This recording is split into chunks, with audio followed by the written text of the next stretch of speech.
Hey there and welcome to Photoshop 301, Section 4 on Smart Objects. In this section, we're going to show you the advantages of using Smart Objects when editing your images. Now, Smart Objects basically allow you to work non-destructively. They work by basically creating a copy of an object that's referenced externally. So no matter what you do here to edit your image, you still have your original intact. Now, this allows you to do things like transform your document without losing detail. You can also use smart filters with smart objects that can be edited at any time. We're also going to show you how to place embedded and linked smart objects so you can work on one file and have it automatically update a bunch of files at the same time. Alright guys, smart objects are really helpful when working in Photoshop. Let's go ahead and jump into Photoshop. We're going to start off by opening our image. We're going to hit Control or Command O. Let's go to 04 smartobjects.tiff. There we go.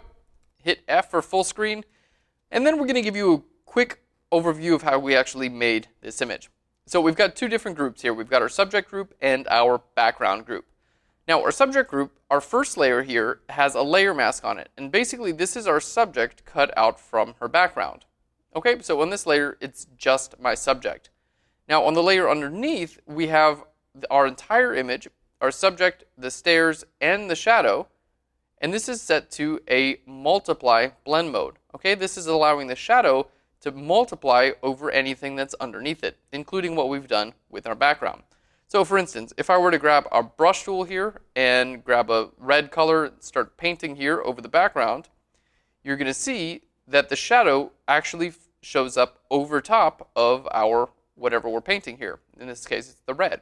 So the shadow set to multiply does this effect. Now, if we have that layer set to a normal blend mode, let's go ahead and change this to normal, you can see basically we can't see through it. So a multiply layer will make anything that's white invisible, and then it'll go ahead and darken anything that's a little bit darker.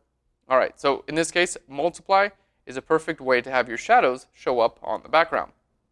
Okay, let's go ahead and delete this layer here, show you how our background is created. Now, our background is basically a bunch of color fill adjustment layers. Okay, we're going to start off here with our first color fill layer. Okay, this nice green color. We have a layer mask that's telling it to not be visible here where our stairs are. All right, and then we have another color fill layer with a gradient going from the bottom to the top. Okay, and that's clipped to this layer, making it only visible where the green layer is visible. Okay, and next we basically have the same thing, except for in this case, it's not visible on the background, it's visible where the stairs are. And we're using a layer mask to define that. Okay. Great, so that's how our image is actually made. Now we're going to jump in and show you one of the benefits of using your smart objects, and this has to do with transforming and scaling your images. So to start off, what we're going to do is create a new layer above everything. I'm going to go to Image and down to Apply Image. Okay, we want our layer to be merged. That's going to make sure it merges everything together onto this one layer, and our blending mode is set to normal. Okay. So we can see here's our layer. It's basically just a copy of everything we see on our, there we go, on one layer. And then I'm going to go ahead and duplicate this. So Control or Command J to duplicate that. Okay, now one of these layers we're going to convert into a smart object, and the other layer we're going to leave as is. So the layer 2 copy, I'm going to right click here and go down to Convert to Smart Object. All right. Now you can see it's a smart object. We've got a little thumbnail here. This lets us know it is in fact a smart object. And this is basically, it creates a reference image that allows us to not actually edit the original image itself. We're basically editing a reference of that image. Okay, let's go ahead and jump in. I'll show you guys kind of how this works.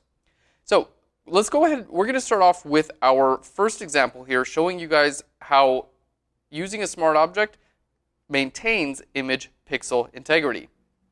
All right, so let's go ahead and start off by transforming our regular layer. I'm going to hit Control or Command T to transform, and then we're going to shrink this really, really small. So let's go ahead and bring this real small, something right about there. All right, so that's our regular layer.